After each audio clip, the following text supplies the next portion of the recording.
Mahkamah Konstitusi Kamis 25 November memutuskan sebagian materi Omnibus Law Undang-Undang Nomor 11 Tahun 2020 tentang Cipta Kerja melanggar konstitusi atau inkonstitusional. Dalam amar putusannya, MK menuliskan menyatakan pembentukan Undang-Undang Nomor 11 Tahun 2020 tentang Cipta Kerja bertentangan dengan Undang-Undang Dasar 1945 dan tidak memiliki kekuatan hukum mengikat secara bersyarat. MK menilai metode penggabungan atau Omnibus Law dalam Undang-Undang Cipta Kerja tidak jelas. Apakah metode tersebut merupakan pembuatan undang-undang baru atau revisi? Mahkamah juga menilai pembentukan Undang-Undang Cipta Kerja tidak memegang asas keterbukaan pada publik. Meski pemerintah sudah melakukan beberapa pertemuan dengan beberapa pihak, namun pertemuan itu dinilai belum sampai pada tahap substansi undang-undang. Begitu pula dengan draft Undang-Undang Cipta Kerja juga dinilai mahkamah tidak mudah diakses oleh publik. Oleh karena itu, MK menyatakan Omnibus Law Undang-Undang Nomor 11 Tahun 2020 tentang Cipta Kerja inkonstitusional bersyarat selama tidak dilakukan perbaikan dalam jangka waktu 2 tahun setelah putusan dibacakan.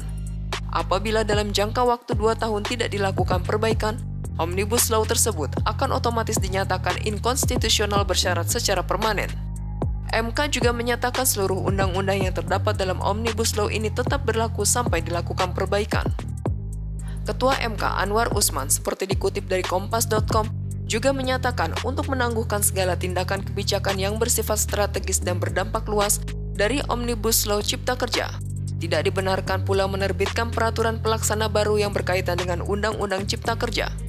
Apabila dalam tenggang waktu 2 tahun pembentuk undang-undang tidak dapat menyelesaikan perbaikan Undang-Undang Nomor 11 Tahun 2020 tentang Cipta Kerja, maka undang-undang atau pasal-pasal atau materi muatan undang-undang yang telah dicabut atau diubah oleh Undang-Undang Nomor 11 Tahun 2020 tentang Cipta Kerja harus dinyatakan berlaku kembali, ucap Anwar.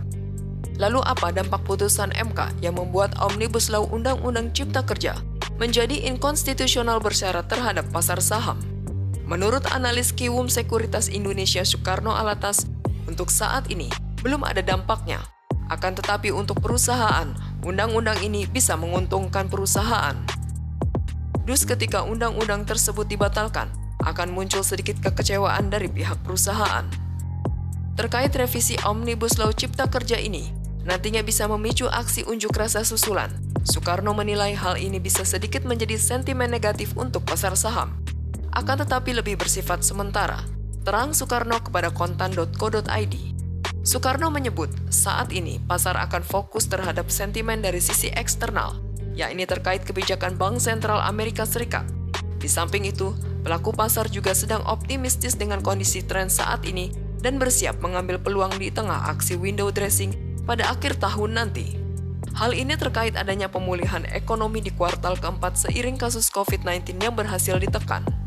Sementara Surya Dharma, Head of Research Samuel Sekuritas Indonesia menilai keputusan ini bisa memicu kontroversi dan ketidakpastian. Investor asing yang tadinya berpikir masuk ke Indonesia melihat undang-undang ini inkonstitusional kan akan berpikir 2 kali, tutur Surya. Sementara seorang ekonom senior yang tidak mau disebutkan namanya menilai waktu 2 tahun untuk memperbaiki Omnibus Law ini adalah kompromi politik. Pasalnya, kalau saja Omnibus Law Cipta Kerja langsung dinyatakan inkonstitusional sekarang ini juga, maka Sovereign Wealth Fund atau INA akan langsung terhenti. Padahal Omnibus Law ini sangat dibutuhkan Sovereign Wealth Fund untuk bisa menjual aset-aset BUMN sehingga bisa menolong menyelesaikan utang-utang BUMN yang menggunung. Kegagalan fungsi SWF bisa membawa risiko pada APBN. Tanpa SWF, pemerintah terpaksa merogoh uang dari APBN untuk menolong BUMN dengan suntikan dana. Episode Omnibus Law yang sudah menjadi sumber riuh rendah di pasar ini sekali lagi menunjukkan bahwa masalah besar dalam investasi di Indonesia adalah tidak adanya kepastian hukum.